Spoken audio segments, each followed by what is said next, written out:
Awesome. Okay. So I found you on social media on Instagram. And Mhm. one of the things that got my attention is in your bio, it says a therapist that actually gets it. Can you explain and elaborate a little bit on that? What you mean by a therapist who actually gets it? Yeah, I'm just a human. I'm a girl. Yeah, obviously, I have like my credentials and I'm a therapist and I root a lot of my work in the therapeutic psychologic space of things. But I'm also, like I said, a human. I've been to therapy. I deal with dysfunctional family dynamics. I lead a chaotic life where nothing is, n- you know, not overwhelming, you know. Yeah. Um, I'm not somebody that paints myself as like this perfect person because I'm definitely not.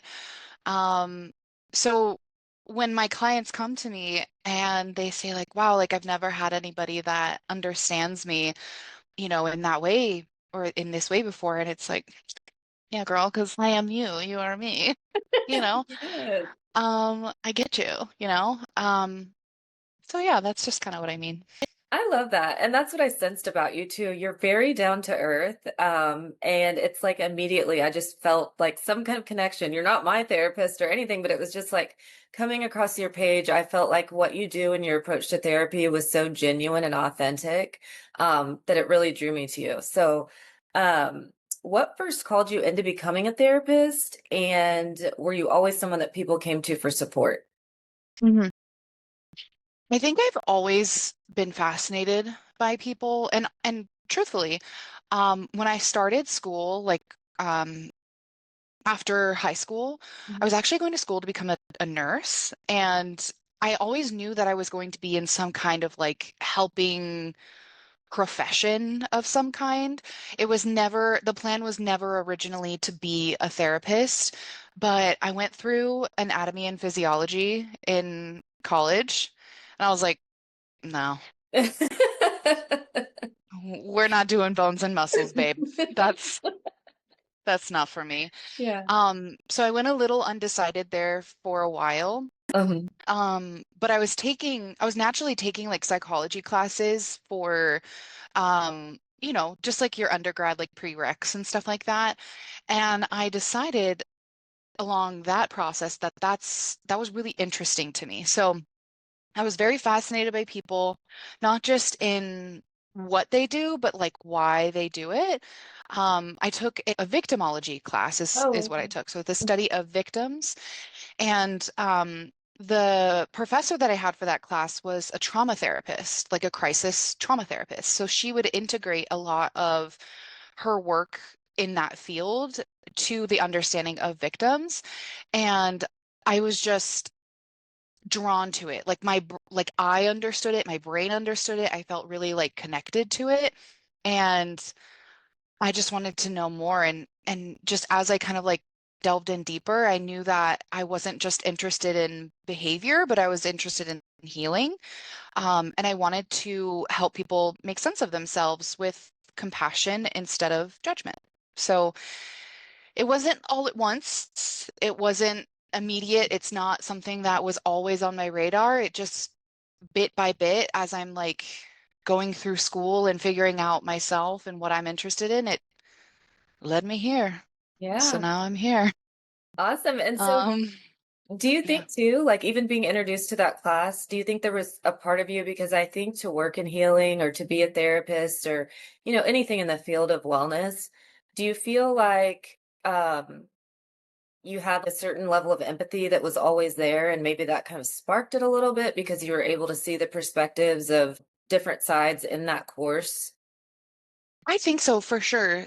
So something that your question kind of like reminds me of is when we were learning about um, perpetrators in the victimology class, we talked about how obviously we don't know every perpetrator's reasoning for why they committed their abuse or their crime. However, a lot of them have trauma backgrounds, right? And I remember a lot of people in the class had a really hard time with that. really didn't want to like accept that reality and had a hard time having empathy for any trauma that might have influenced their behaviors. However, I was sitting in the class and I felt not excusatory of their behaviors, right? But that's when I was like, oh, this is like about trauma. This like we are all leading these lives that have something that is like the catapult and the reason for us to drive certain behaviors. Some people's behaviors just happen to be really malicious and hurtful and harmful and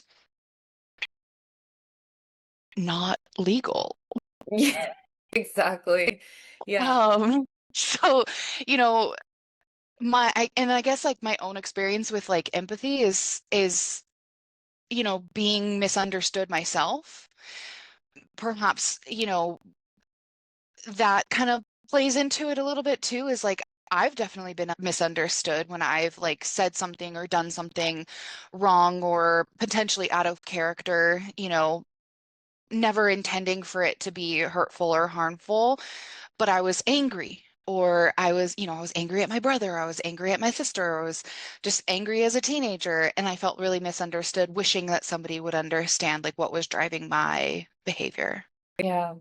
I think that's really interesting too. And it's a kind of a vulnerable thing to share because I've watched like a lot of crime shows and Yeah. some of these stories I find as I've gotten older and as I've kind of matured emotionally, sometimes I find myself, and I don't know if this is the right context to say this, but almost feeling bad for the perpetrator because you can almost identify, maybe that their upbringing wasn't so great, or, even what I get into when I look at like epigenetics and things, Yeah. there are predispositions that people have. And so depending on how their environment shaped them on top of that, it can Yeah. lead them to do things that you might ask, well, I wouldn't do that in that situation, but you also are not that person, and so Yeah.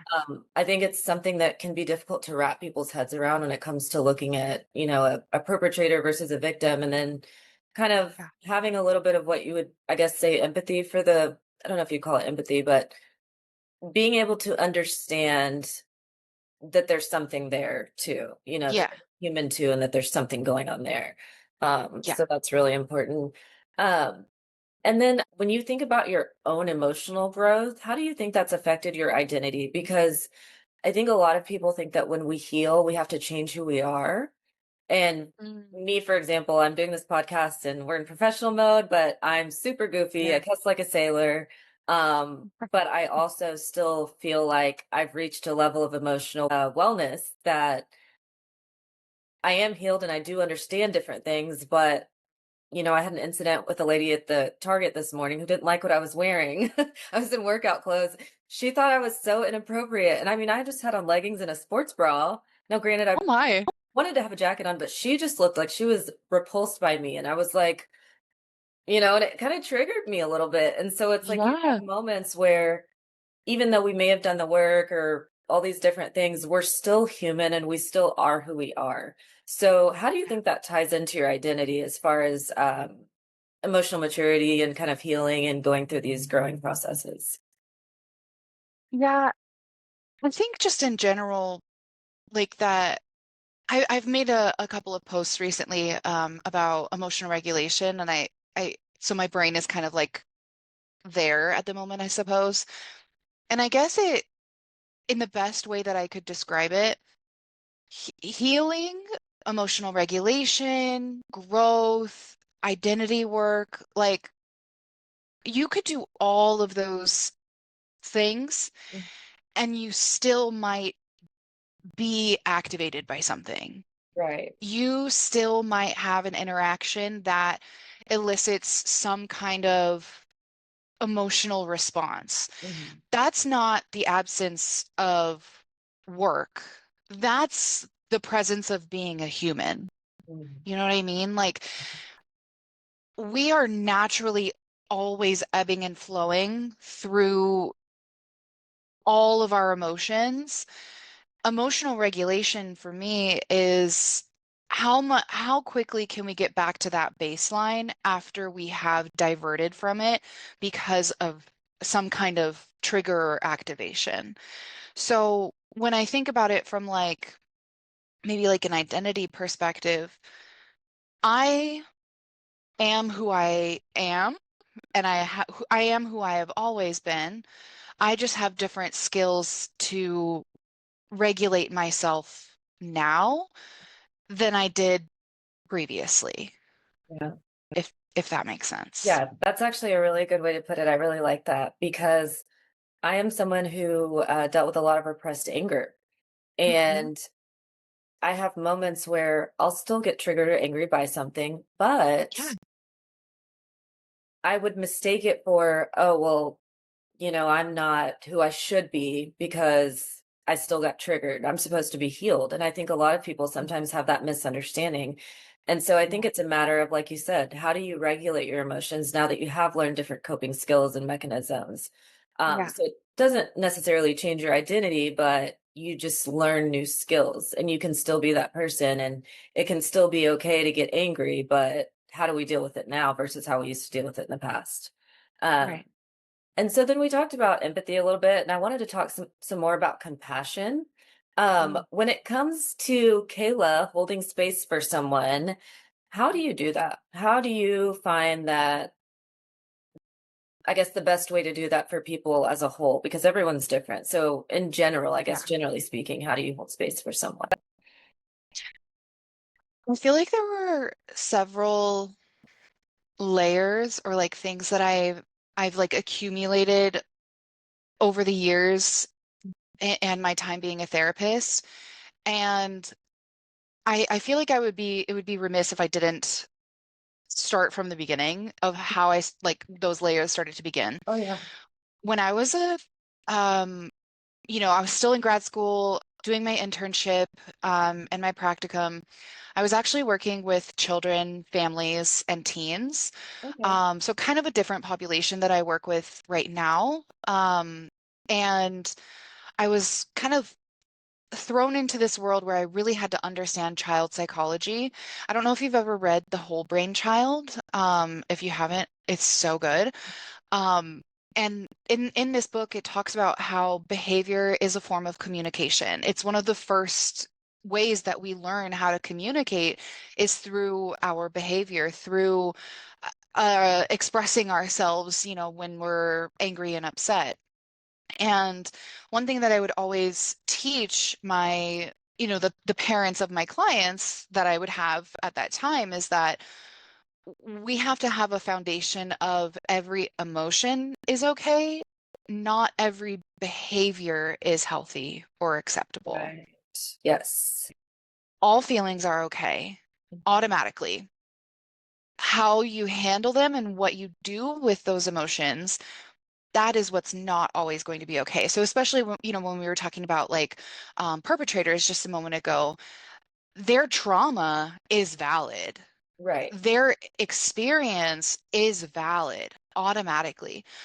How you behaved in life or the decision that you had made or like the behavior that you exuded, that is not always healthy or acceptable. So I feel like having that foundation really helped in a lot of areas, in my opinion.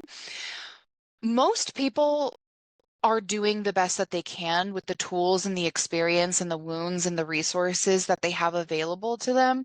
And honestly, we could probably have an entire conversation about socioeconomics and Oh yeah. How that affects things. Yes, race and yeah, absolutely. all of that could be a whole nother conversation of how it's influencing, people's experiences, emotions, and behaviors. But I digress. So the more that I learned about trauma, attachment, nervous system, human behavior, the harder for me it's become to simply reduce people to their worst moments in time. Right. That's beautiful. So when you're saying all feelings are allowed, but not all behaviors are allowed, um, it's obviously different as an adult, but I know a lot of us sometimes can feel like again, it touches on that I'm healed, I should be this way. Some of Yeah. us feel guilt about some of our emotions. I'll be very transparent and say that Hmm. I am someone who didn't always have an issue with jealousy, but as I've Yeah. gotten older, I find that sometimes I have little moments and I'm like, ooh, I feel shame about that. Like, I don't like that I felt jealous. Mm, And so, okay. how do we maybe deal with those kind of quote unquote dirty feeling emotions that we feel like we should know better? How do you um guide someone, I guess, when they have those moments of feeling shame because they felt a normal emotion, a normal human emotion? Yeah.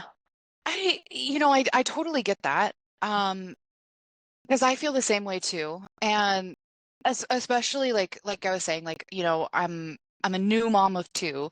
So there's a lot of feelings, of overwhelm and stress and, my own experiences that I'm having right now where I'm like, should I be feeling that? I don't know.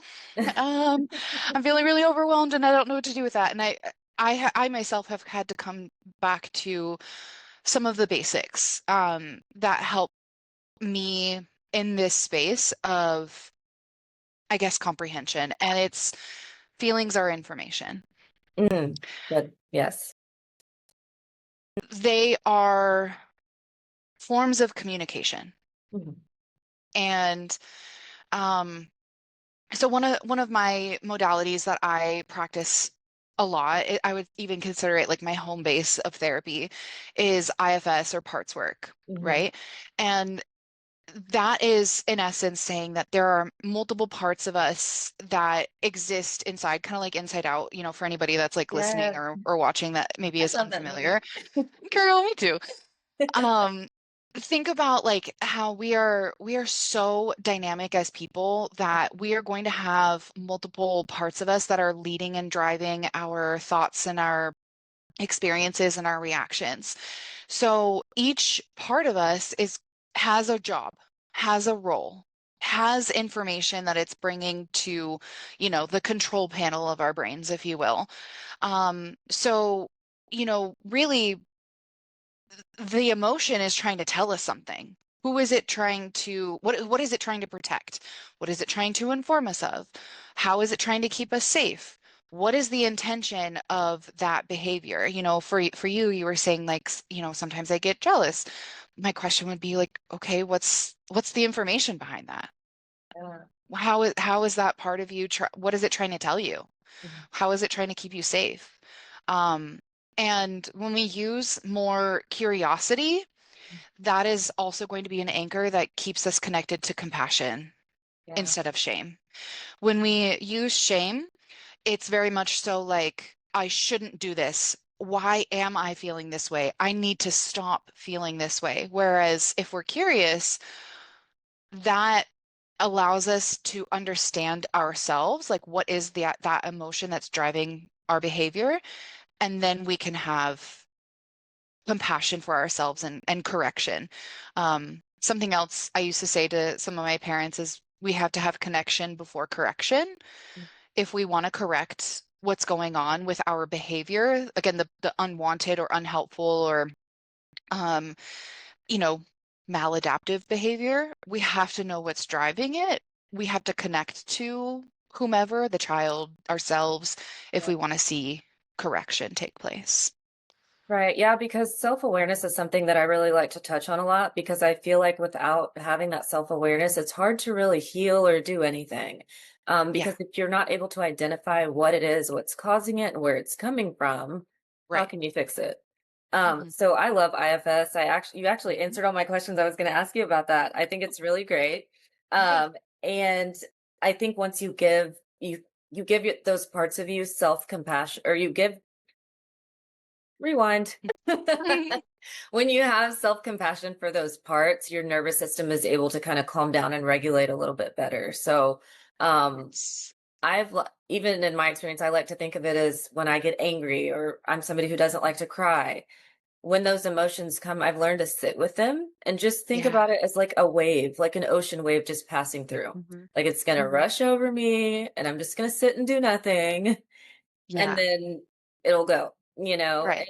and I don't say sit and do nothing, but maybe there's something I'll do about it. But as far as like anger, not acting on it, or you know, Yes. kind of going to that extreme. They talk about the window of tolerance, and so it's Yeah. like kind of staying within the two extremes and not going too high up or too low down. So Right. Right. um, another modality that you work with is EMDR, which Hmm. I love. It's one of my favorite. Hmm. Um, why do you feel like it's so effective, and what drew you to wanting to use that as part of your therapy practice? Yeah. Okay, I'm gonna be very real with you, okay? Mhm. I only became trained in EMDR because at the time I was working in community mental health Okay. and they were like, hey, we're going to train everybody in EMDR. Sound good? Good. And I was like, okay. Yeah. I I really like had no like I was not necessarily drawn one way or another. I was like, Okay. okay, y'all are gonna pay for it. I'll You do want me to it. get trained in it? Like, yeah, I'll do it, whatever. Uh-huh. Um, and I was like, okay, sounds good. And I really didn't know anything about it. So then I started looking into it. And I'm not gonna lie, before I went through my training, I was like, girl, What is this? what this sounds like a bunch of gobbledygook. What is this? I was Yeah. so skeptical Yeah. going into it. Mhm. And but I was like, let me keep an open mind. Like, this I see that people are talking about it as like all the rage. This was like what, like 2020, I feel? Yeah, Okay. probably about 2020. So like it was popular, but it was still gaining traction, I would say, to like Right. the world of therapy. Um, so I was like, let me give it a try and let me just see what it's about. Mhm. Worst case, I don't have to do anything with it. Like it's Yeah. whatever. So I start going through the training, and one thing that I think is absolutely imperative,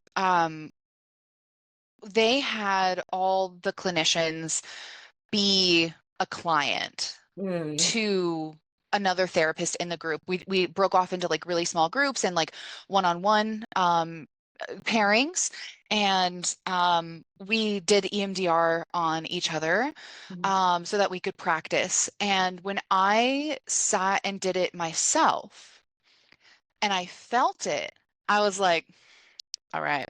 Yes.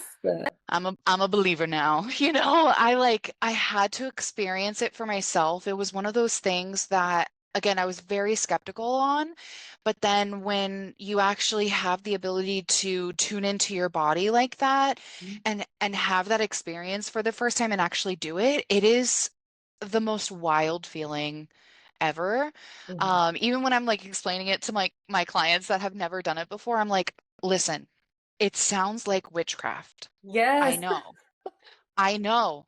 And it sounds like it sounds fake, but trust me, it's like science. Yeah, I Okay. was telling a friend, so I actually I did it myself about 3 years ago with my therapist that I had at the time. Hmm. And the introduction to it was she sent me like a little video to kind of describe what it was more in depth than what she had shared with me. Yeah. And I thought, okay, it's like just another therapy thing. We're gonna visualize some stuff, like whatever. Yeah. Yeah. And we did it, and I still can't, it's like imprinted in my brain, the first Yes. experience I had with it. It literally changed that memory, that traumatic memory that I had, Yes. and gave me understanding about what was going on, what was Hmm. missing, what I desired. So Yeah. it definitely does sound like, because I had a friend who was like, "So are you getting hypnotized?" I'm like, "No." No, no, So literally. for people who are listening that may not know what it is, if you want to describe that, Yeah. how that therapy works and who Yeah. it's for. So I'll kind of like give you the spiel that I give to like all of my new clients Okay. that are like, I've never heard of this before. Okay. So let's imagine my hand is a brain. Okay. Okay. And when we are doing traditional talk therapy, we're going to be using this like frontal part of our brain, the frontal cortex. That's where rationalization, reasoning, problem solving all exists. I would consider that being like chopping the top of the weed off. Okay. right? We might be getting rid of some stuff, but we're not getting rid of the root, okay? Trauma, as it stores in our brain, is actually going to be, if I were to like peel my brain open here, Hmm. is going to be right here in this middle section of our brain, the limbic system, specifically our amygdala. So EMDR uses bilateral stimulation, and that's either, there's a ton of different ways that we can do that, either through tapping or buzzers or the light stream, or some therapists who have excellent arm muscles use their hand and they like go like this the entire time. Could not be me. Um, Yeah. but we use the bilateral stimulation, which activates the right and the left hemispheres of the brain, and they say that it's supposed to mimic like REM sleep. So like when you're sleeping and your eyes are Yeah. like vibrating, right? Yeah. That's like stimulating that I guess like status of your brain. And it takes that frontal cortex, opens it up, and gets us access to that limbic system. So again, when I'm explaining this to clients, I'm like, I know that sounds fake. I know that that doesn't sound right, but that is genuinely what we're doing. We get into that trauma portion of the brain, we start to access a very specific memory, and then through the part of like a safe space in therapy, Mhm. compassion, connection that you have with your therapist, and the therapist guiding you through sitting in the challenges of that memory or that event, you aren't necessarily like reliving that trauma. You are simply learning how to remember it differently. You Yeah. are sitting with that memory, and maybe we are using, compassion. Maybe we're using like I really like to integrate like IFS and EMDR together. I almost never use, EMDR without IFS. Mhm. So and something I like to do is sometimes create like a hero part for Yeah. some of my clients, a part, a strong, um, motherly part of them or a big sister part of them that can come and kind of like stand with them as they're remembering these moments in time, and can give them the strength and things like that. So that gets into like even like ego states parts work and things like that. Um, but yeah, that's how I would describe EMDR. Yeah, I think that's a great explanation. It actually makes it very vivid from even my own understanding. Who would you typically use EMDR for? Because is there a specific group of people, or I personally, I mean, I'm not a licensed therapist, but I'm not a big fan of diagnosis, but I know that that's, part of how you identify and you have to treat and work with your clients. So, is there a certain group of individuals or maybe a certain group of symptoms that are experienced for people who should be using EMDR? So as far as EMDR as a whole is Mhm. concerned, it's a trauma therapy. It's typically recommended for people who have trauma. Now, when I say trauma, we could look at a spectrum, right? Somebody who has a lifetime of very tumultuous childhood experiences that then brought them into a lifetime of adult adverse experiences too, right? Like to somebody who maybe has had a singular event. So we're looking at the difference between like a CPTSD experience and then a PTSD experience, right? Neither one or the other is better qualified for EMDR than the other. If somebody says, I have a or some traumatic experiences that are impacting me, maybe they don't even know that. Maybe they're not saying it. I hear it, right? Yeah. When I'm like working with people, right? Um, and it's impacting their life today, Mhm. then I would say that they would be a great candidate for EMDR. Yeah. And that even comes down to like, we could even get into the realm of like people have been emotionally neglected by parents. Mhm. Maybe they don't have this like bold, obvious experience Right. of like trauma, but they have they were raised by emotionally immature parents, so they have emotional neglect, and maybe they do have shame or a challenging time allowing themselves to feel their emotions. Maybe we're not reprocessing an exact memory, but instead like how they feel about themselves. We could use EMDR for that too. Yeah. It's just a matter of utilizing this modality to help somebody sit with a very specific portion of themselves and their brain. Yeah. Um, I will say that's where it comes into play, how imperative it is to have a clinician. Like if you're going to be going to somebody for EMDR, you want to have a clinician that is trained and that Absolutely. has the ability to kind of sift through the complexities of all of these different layers, Mhm. especially because when we enter the field of trauma, there's also a really complicated layer of dissociation. Yes. Because when we start to get into like that really heavy stuff, our brain goes into protection mode and it might have a really hard time allowing us to access different parts of us and different emotions. And having a clinician that knows how to work with that is also really, really important. Um, Yeah, because so couldn't you have like people who maybe they start to get triggered in the session, and if you have a knowledgeable therapist who is trained, they know how to kind of back you out of that so that there is not an yeah, episode. yeah, Because I feel like sometimes too, if a therapist doesn't know or isn't experienced enough to realize that maybe the client isn't ready for that, or maybe that they 100%. appeared ready, but as we went on, it started to get kind of a little too far to the left.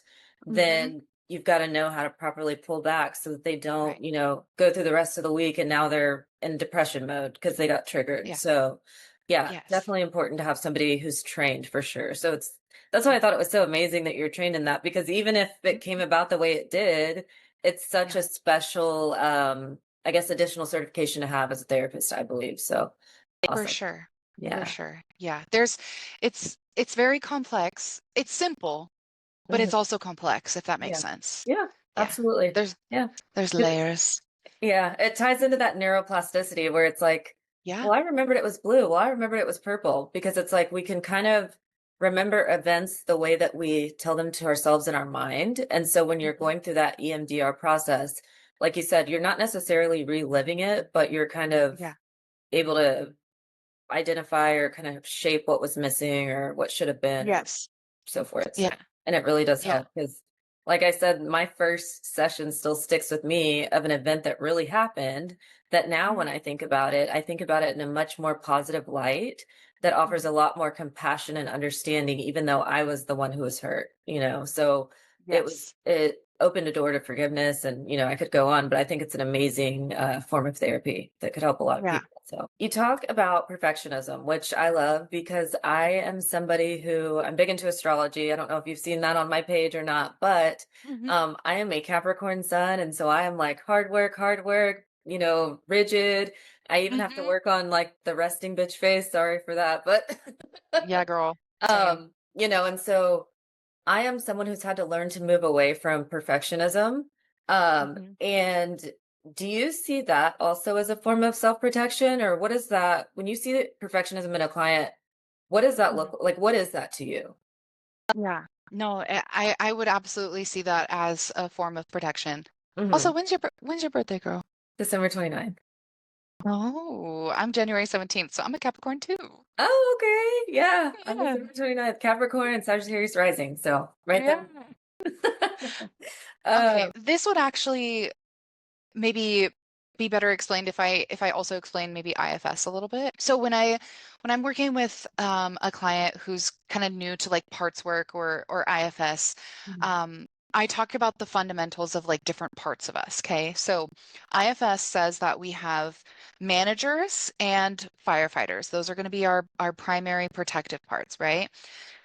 Managers are very long-term thinking parts. They're very future oriented.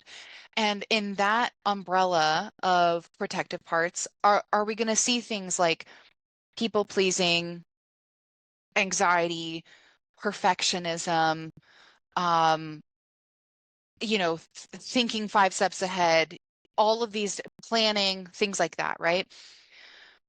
Perfectionism is that managerial part of us that wants to protect us from feeling something bad.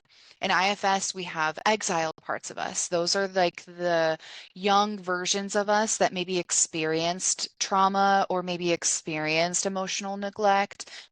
They carry these messages of I'm bad, I'm unlovable, I'm the worst, I'm worthless, et cetera, et cetera, et cetera. We don't want to feel that way. So we have these managers and firefighters that are going to come in and they want to perform their duty, if you will, as best as possible to make us not feel that way, right? So if I was working with somebody who, has perfectionist tendencies, we would get through exploring who is that protecting? Yeah, What version of you is that perfectionism trying to keep safe? If you're perfect, does that mean that you're not going to be considered a failure? If you're right. perfect, does that mean that you're good enough? If Mhm. you're perfect, does that mean that you're suddenly lovable? Whatever it might be that's underneath that, perfectionism is a form of uh, self-protection, Yeah. ultimately. So would it be fair to say, like you said, perfectionism comes forth because Hmm. it's trying to protect me from feeling like, well, if it's not perfect, then I'm not good enough and I failed. And so in Yeah. order for me to feel worthy, I think Mhm. perfectionism or that part of me thinks that perfectionism is the solution. And then if Yes. you really think about it, and this is obviously where you would come in, you're able to show Hmm. the client that perfectionism is actually driving you to anxiety, maybe to burnout, to all these different Yes. things. So Yes. that's what I love about IFS because Yeah. you're able to identify why anger's coming forth, why sadness Yeah. comes forth, and Yep. even I know in sessions, a lot of times maybe you'll ask the client to have that part of themselves step back so that the other Yep. part can come forward and maybe Yep. discuss what it is that is really going on underneath all those layers. It's like an onion, I Yeah. feel like, that you peel away. 100%. Yeah. So a couple of things on that. So, I, I, I'm a lady of many metaphors and analogies. Okay. Okay. Let's hear it. I love this. One of my favorite songs ever is This Is Me Trying by Taylor Swift. If you haven't Okay. heard it, go listen I to it. haven't, I'm not a Swiftie. I haven't heard Okay, it. well, this one song, just do me a solid and listen to it because it's good. What's the name of it again? Um, This Is Me Trying. Okay, I Okay. will. I've There heard it. is a lyric in that song that says, I was so ahead of the curve that the curve became a sphere. And a Mm, lot of the times, our protective parts are operating in that fashion. mhm, Perfectionism is trying so hard to get us ahead of the curve, ahead of being bad, ahead of being the worst, unlovable, again, whatever that exiled root is, right? mhm. That it overfunctions. It's overworking itself so that eventually that curve is getting us right back up to the top of exactly where we started. Yeah. Anxious, Mhm, fearful, tired, overworked, stressed, mhm. overwhelmed, overstimulated, whatever it might be, right? It is getting us around the curve right back to the top. Yeah. And so So, then you're trapped. yes. And Yeah. so that's the good thing too, I think about when people begin to understand the importance of authenticity, because they're able to relax into themselves knowing that, I'm out of that cycle, I'm out of the trap. Yeah. But until you're really able to get to the root of that and identify that, it's hard to see that you're kind of spinning the hamster wheel a little bit and maybe more Exactly. with, some negative Exactly. emotions attached to it. So, Yeah. Yeah. um, there's another thing with IFS that I wanted to talk about. A lot of us have more than one side to our personality, obviously. Well, all of us Mhm. do. Yeah. Um, and as someone who's always been misunderstood, I have always felt very conflicted by that because I used to be teased about I'm too this or I'm too that or I'm not enough this and I'm not enough that. And I'm also a very dynamic is maybe the word individual. I listen to country music, I listen to rock, I listen to rap, and Mhm. I like all these things that are in like opposition to one another or very contrasting things. Yeah. And I used to feel very confused by that because I thought it wasn't okay to be myself because I was too many things or I liked too many things or I had, you know, I was okay with this, but when you're okay with this, you're not supposed to be okay with that, if any of that makes sense. And so I think when you look at the different parts of yourself, I think it helps you realize that we all have these divided parts within ourselves that make us who we are. And so Yeah. it's okay if on Monday I'm dancing and crazy, but then come Tuesday, I'm in serious go mode. Yeah. And so I think there's a big misunderstanding that we can't be as dynamic as we should be, that everyone should fit in a box. Yeah. Um, how do you think IFS plays a role in helping people kind of discover that they can kind of breathe a little bit into who they really are? Yeah. So, I actually love that you said earlier, we're kind of like onions. We have layers, right? Like Shrek. Or ogres are like onions. We have layers. Um, Dick Schwartz, the creator of IFS, he mentions this in his book, No Bad Parts. He actually uses the example of how we are more like um, garlic in that we are comprised of multiple little cloves that Yeah. make up the full, what is that, the full bulb of garlic, Yeah. or is it, It's a yeah, bulb. right? Yeah. Bulb, yeah. Or Um, we'll call it that, whatever. yeah. So if we were to like take garlic and we cut it right down the middle, right? We would see all of the different cloves in there. And there are going to be like some that are more on the outside and then there's going to be some more layered on the inside, but they all kind of have like their own individual packaging, if you will. Yeah. Um, Humans are like that too, Yeah. where we are comprised of multiple parts of us, Mhm. multiple parts that have their own likes and dislikes and preferences and um, things that they're inclined to favor. And that doesn't necessarily mean that we have to accept or deny one or the other. If we can use the power of and in our favor here to simply accept that I have a part of me that likes to dance and be silly, and I have a part of me that likes to lock in and be serious. Yeah. I am both. Yeah. That is how we can lean into more authenticity, is that it's not but, it's and. Yeah. And understanding that that's okay, that it's not Yeah, abnormal. right. Because I think we get brought up in a society that teaches you like you're supposed to fit the box, like this person goes here, this one goes here. And I think that even translates into just everyone as a whole, like the Yeah, collective. yeah, And I know with you working with different clients, you see all kinds of people. mhm, And so one of the other things I wanted to touch on is spirituality. And yeah. so when it comes to people's faith and beliefs, obviously they're going to differ. How do you navigate that? Because I know for me, there's a popular saying that says one truth, many songs. And that's how I feel. I am very accepting of what everyone believes because I feel like everyone's trying to get, on the right path, whatever that right path may be to them.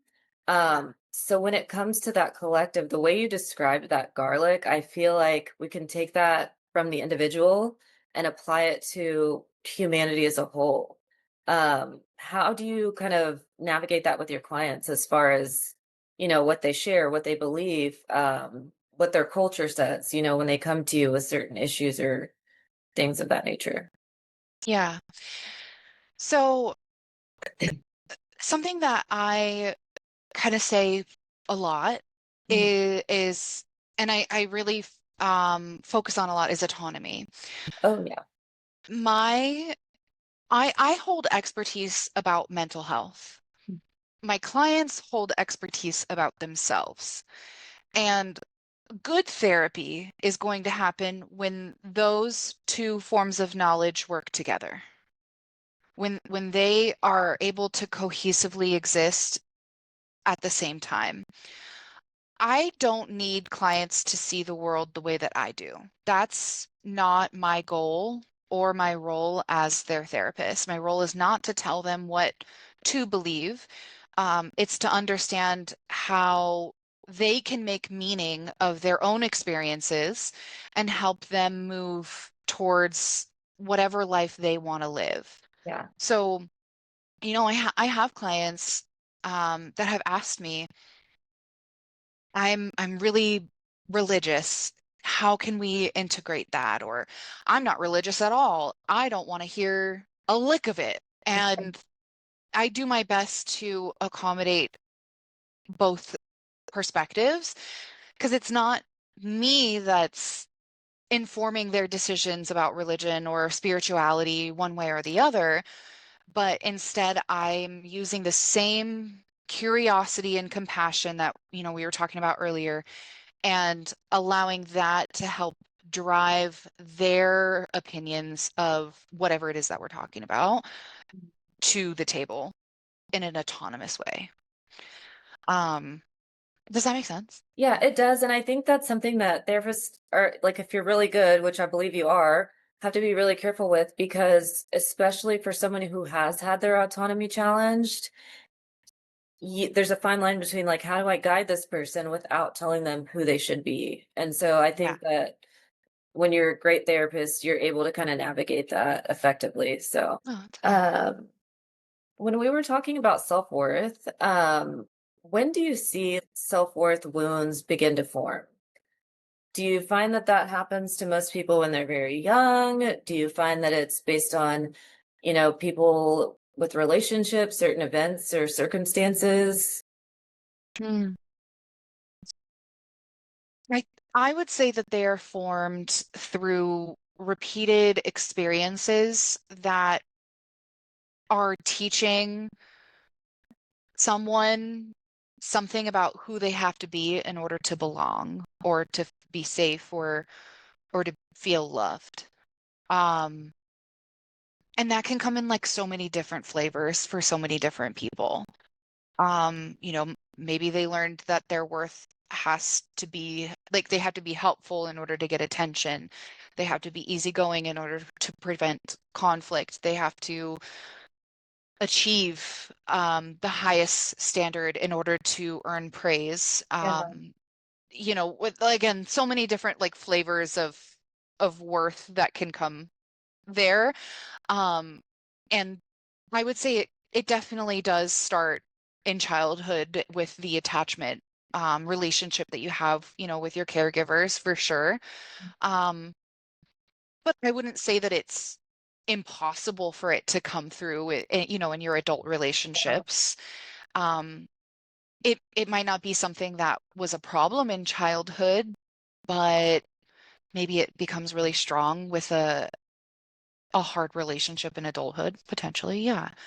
Um, but yeah, that's a very nuanced Yeah. experience, I think. I don't know. That's the best way that I could answer it, though, is I don't know that it's one singular event or one particular time. It's almost like a culmination of a lot of different experiences that tell us these different stories about what we need to do in order to achieve belonging and safety and loving and Yeah. not.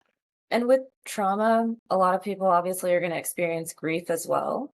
Mhm. And what do you think that people misunderstand the most about grief?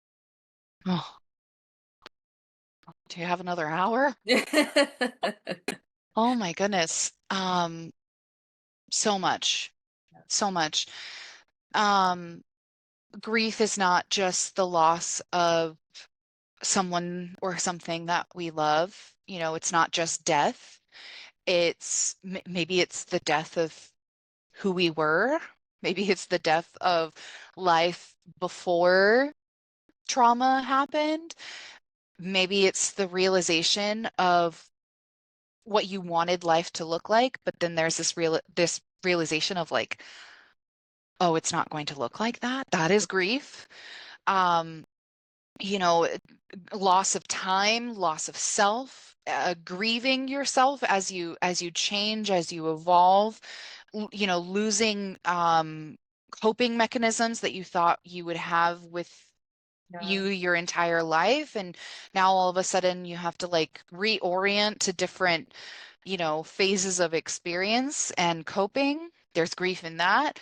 Um, when I'm working with clients, sometimes I talk about the great shed that happens when you are working on healing like people pleasing and perfectionism and codependency.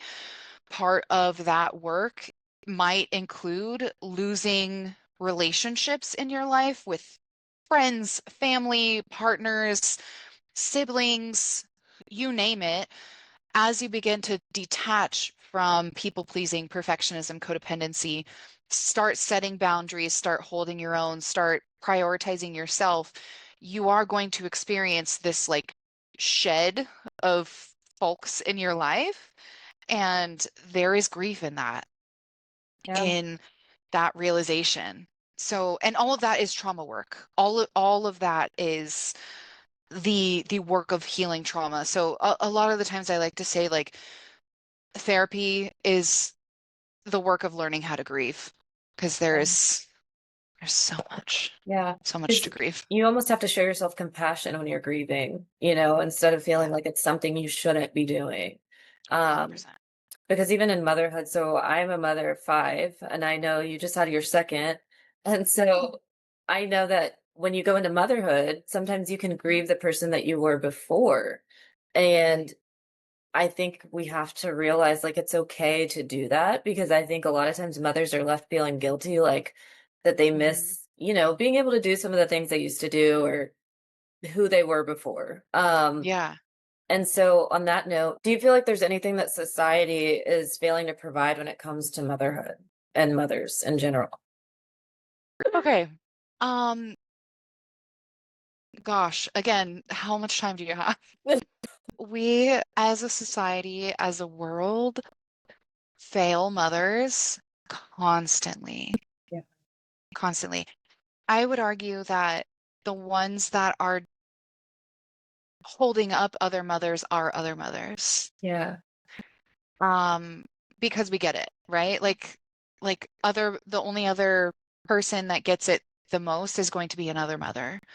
Um, but there's so much, whether we talk about like, you know, maternity leave or daycare support or women's mental health postpartum, um, having a community, having, time to be in community with other moms. Like there's just so many things that we could have, but we don't have for a number of reasons, whether it be, you know, patriarchy, whether it be um just societal factors. Oh my gosh, so many different Yeah. things. It's so important. I haven't ever shared this before, but I'll share it now. Um, and it's part of the reason I do what I do. I struggled so much with postpartum that it got to a point I lost four of my children. I lost custody of four of my children. Um, and it was because I didn't have the support that I needed. I didn't have a lot of family support. I didn't have a huge friend circle. My partner at the time was also not very supportive, and Yeah. uh, it's a lot. And Yeah. so I think that it's very important that we do, as a community, especially for mothers, have that support because I think it goes kind of under the radar a little bit, or, people don't really Yeah. notice what's going on because they just feel like, oh, she's mom, she's got it. And a lot of times we're desperate for help, even when we do have a partner. Mhm. And so what would you say to a mother who is quietly grieving or struggling with the shame or of even feeling overwhelmed or just needing help? Yeah. This is going to sound really rudimentary and basic, but ask for help. Yeah, And and you you have to fight your way through the turmoil. yeah, I wish that it didn't have to be that way. yeah, Um, because, people have experiences that make them doubt that support is there, and that's really understandable. But if you can fight through that challenge and ask for help, whether it be a friend, whether it be, you know, a lactation consultant, whether it be uh, your pediatrician, whether it be the mom friend that you see on the internet, Yeah. that just came across like your For You page, whether that be somebody on Reddit, like there are so many different avenues to seeking some form of support. Maybe it's a therapist, maybe it's a I don't know, somebody, some other person that you feel drawn and connected to, especially if they're another mom. I can almost guarantee that they would want to support you Yeah.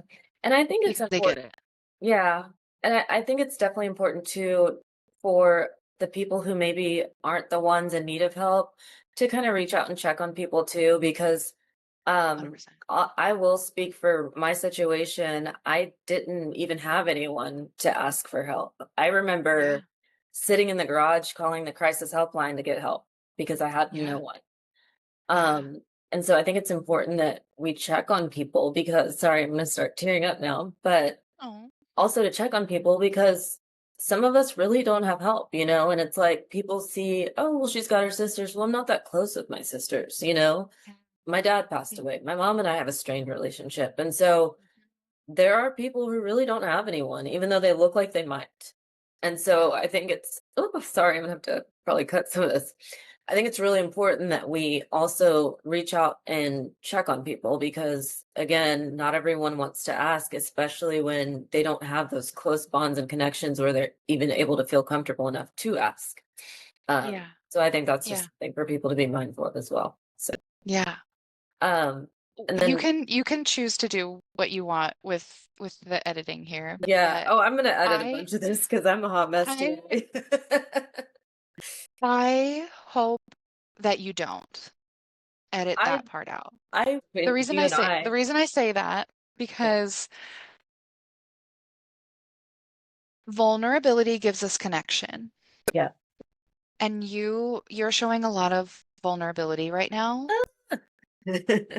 I know it's so scary because not everybody is going to meet vulnerability with care, Oh yeah. but without vulnerability, people can only connect to the version of themselves that they're performing. Vulnerability gives us the possibility of being truly known for like what we need and who we are rather than just simply being liked for being like digestible, if you Oh will. yeah. Um, and I think that people are kind of starving to be known. So I think you sharing your experience and being willing to like be vulnerable is a perfect example of it's very meta because you're like almost like describing what you're like wishing was out there of like vulnerability and like sharing your story and like being authentic to the fact that like we don't maybe always have it together, even if we look like we do, we Yeah, don't. absolutely. Um, Yeah. I'm really grateful for this conversation because today's been crazy and I'm like, I hope I can stay up long enough for this. And Yeah. like I said, I've been up since 3:30 in the morning today. And um this is something that I've always wanted to share, but I've always struggled with being vulnerable. But I Yeah. feel like it's so much more than being about me. Like the reason that Yeah. I do this, it's not about Mhm. me, it's for other people. And so Yeah. whatever people who don't meet my vulnerability with care, whatever shame shows up, it's not about me. And so that's what I try to remember. And Yeah. so it's just kind of funny how this played out because I'm like thinking, oh my gosh, I'm doing the worst job right now, but everything No. unfolds the way it's supposed to. So Yeah. um Yeah. I do want to kind of go to the closing and talk about a couple of things about hope. Yeah. Um and just what patterns you see in people who are trying to heal. Do you ever notice like when somebody's really, really ready? Because I think for myself, I tried to go to therapy for a long time thinking I Yeah. was ready to heal. Um, but it wasn't until I hit full rock bottom, kind of touching on what we just talked about. When I lost my kids, I felt like I'm not an incompetent mother. I've never neglected or abused my children, but they're being taken from me. Yeah. And that is what um, was my breaking point. And Mhm. I'm very open about the fact that I struggled with suicide. Um, Mhm. and that was the one thing that I felt like instead of an ideation, it Mhm. became an attempt. And I don't want anyone to ever feel that. And Mhm. because I'm crying now, but I've come so far in healing that I find joy in everything every day. And I really mean that. Yeah. Um, Yeah. it's not an act. I don't have to pretend. I love being nice to people. I love talking to people. It's who I am because I Yeah. stopped being scared of being rejected. And so Mhm. I feel like if I can come from losing four of my children, and I take so much pride in being a mother. Mhm. Oh, sorry. Mhm. Um, give me a minute. Mhm. When I was young, I said I wanted 50 kids because I've always loved children. Yeah. And so to have my children taken from me, um, it was devastating. And Yeah. so, especially because I didn't want to tell anyone, Mhm. because the first thing they think is like, you're a horrible person. What could you have done? Well, I wanted to end my life because I was so overwhelmed. I felt like I didn't have help. Yeah. Um, and so basically just knowing that I was in that place where I lost my faith, I lost Mhm. what I felt like was all hope. There was Mhm. just enough that I Mhm. thought, what will happen if I don't give up? Now I'm just curious. I don't Yeah. care. I have apathy, but Yeah. now I'm just like, well, what'll happen if I don't give up? If you already are to the bottom and you are Mhm. just so tired and you feel like life has let you down, when Mhm. you get to a point where you just are like, I've been beat to the bottom, I'll just see what happens. Yeah. And once I opened my mind to that curiosity, I was Mhm. able to find that good will still happen. Yeah. And I found it little by little, but it brought Mhm. me to where I am today where I can I don't think about suicide ever. I would Mhm. never, you know? Yeah. And I really do find joy in a lot of things every day. Mhm. I want to spread joy and I want to spread hope. And so I feel like if I can come from that rock bottom to where I am now, anyone can. And Yeah. so I guess getting back to what I was asking is we get to a point where we think we're ready to heal, but then something happens where maybe we hit rock bottom for real and it's time to heal. Do you see a pattern in clients, or do you think it's just a matter of they just show up and say, I'm ready to heal? Or is there something you as a therapist can identify when somebody is really truly ready? Because again, people come to therapy, they show up and then they stop showing up. That kind Yeah.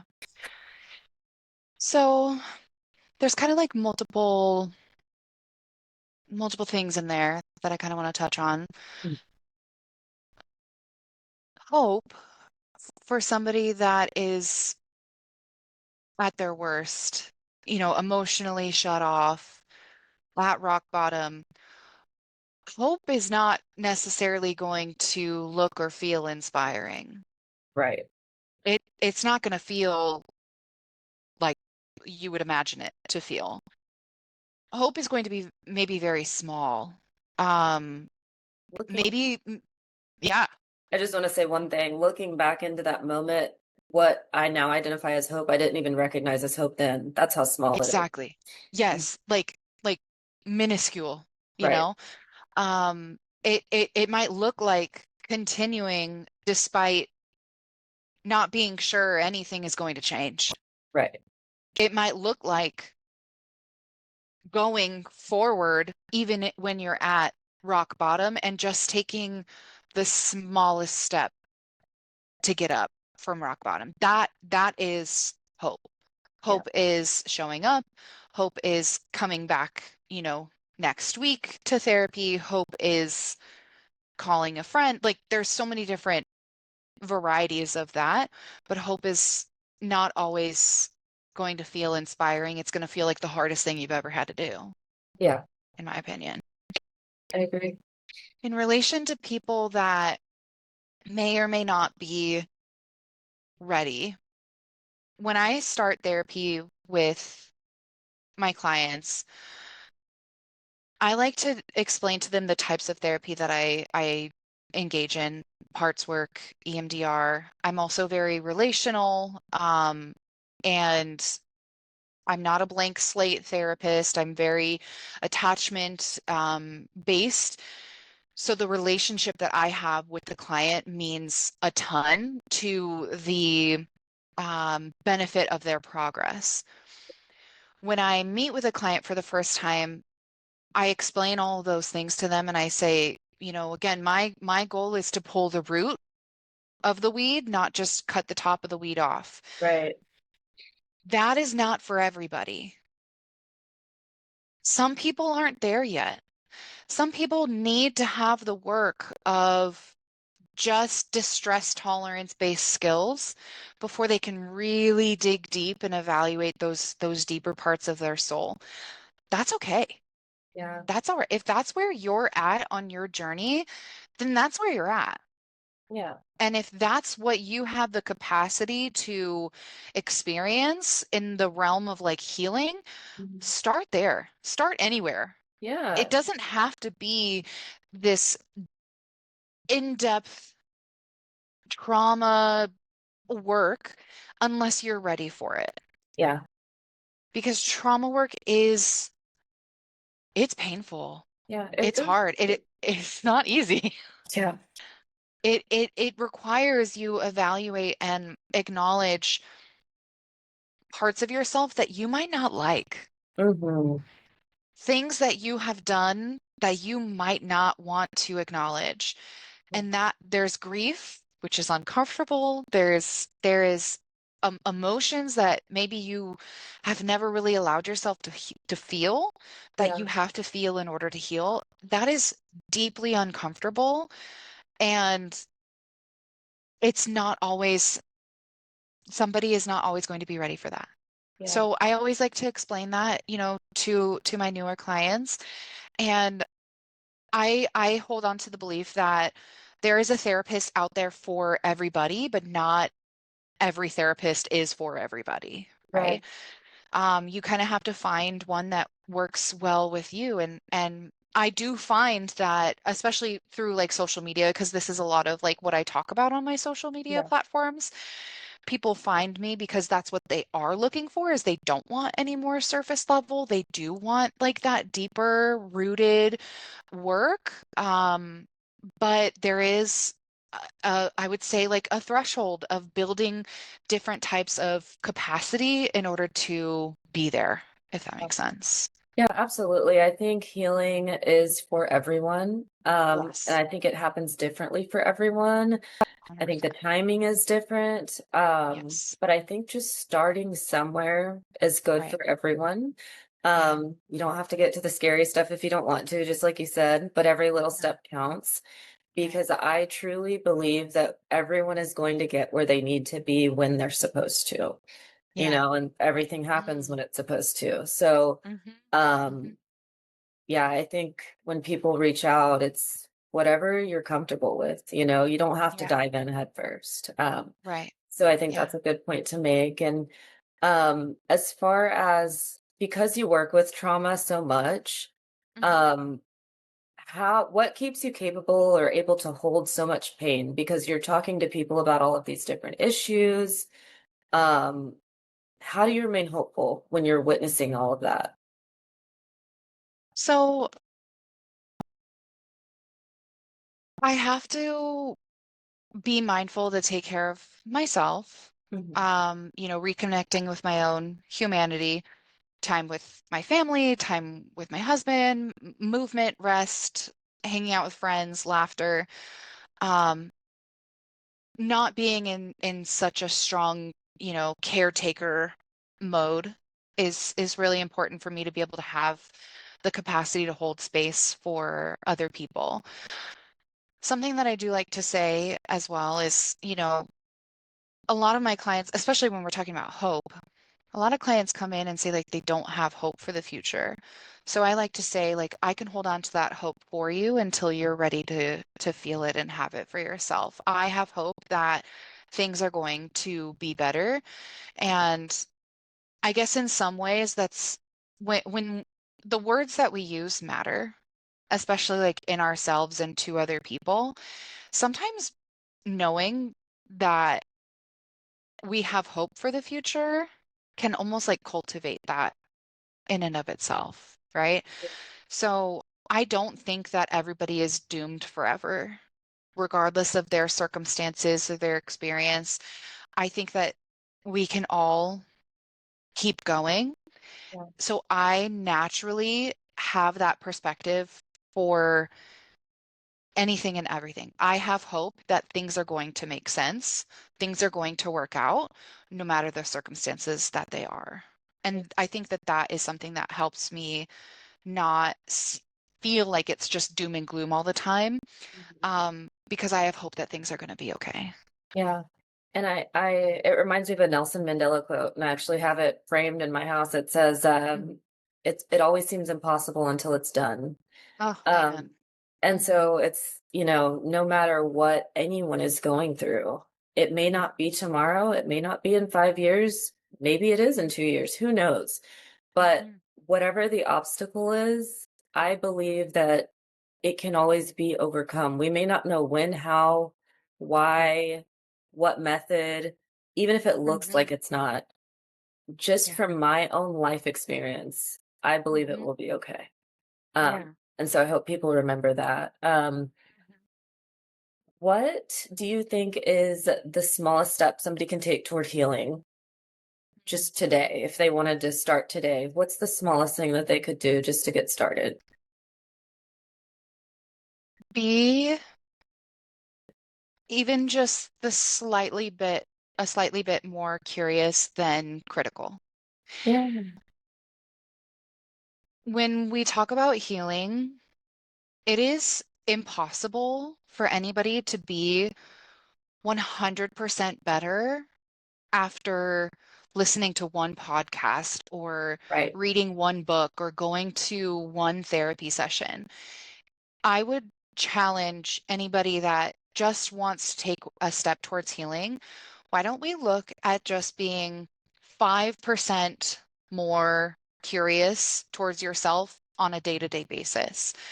Could you start, when you feel or notice that you're judging or criticizing yourself, could you start asking, what is this part of me trying to do for me right now? How is this part of me trying to help me in this moment?